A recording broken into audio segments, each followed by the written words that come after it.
Okay, we're going to look at one of my 11U students' swings. So if we look at just the left-hand side, we draw attention to the max barrel speed, 46, that's fine. And we see a tag angle, 10 degrees, that's fine. So this athlete is meeting the requirements of what we're focusing on right now, which is having good bat speed and an attack angle between 5 and 15 degrees. But when we look at the actual swing itself, we can see that there's a problem here.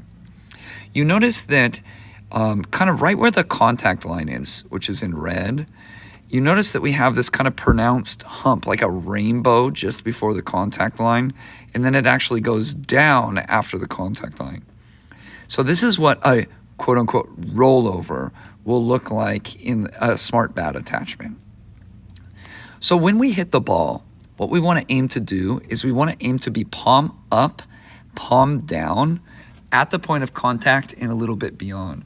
Because what happens when we start to roll our hands over is it gets that rainbow-like effect. You can see, look at the batter's left eye and see the path that happens just after that. There's that little rainbow effect. Let me actually splice in right now as I'm talking, me just with the wiffle ball bat, kind of showing you that path that it's going to happen when you roll over too early. And what this will mean is that you're going to hit a lot of ground balls or pop-ups because it's going to be very difficult to find the barrel of the ball. So much so that even you'll hear people say, like any ground ball, whether they're rolling over or not, they'll just call a ground ball a rollover. So like a pitcher might say, I threw a curveball and I got him to roll over. But that's what they're actually talking about because it leads to a lot of ground balls. You tend to miss it because it's kind of like hard to like control that bat path and get the barrel on the ball when you're doing that. Let's add a little bit of supplemental material to this. And let's go right here, this photo.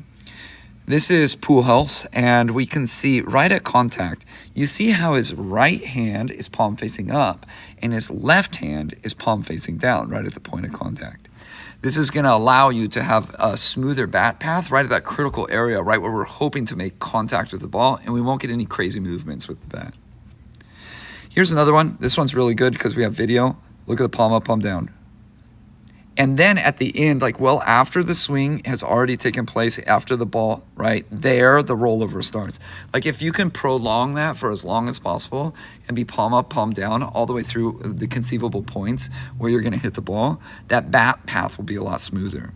Take a look at the bat path here. You kind of just see a gradual upward arc and no weirdness kind of coming into that bat path. So that can be a very good avenue to improve your hitting is no rollovers, palm up, palm down, and it's going to help you hit less ground balls as a result.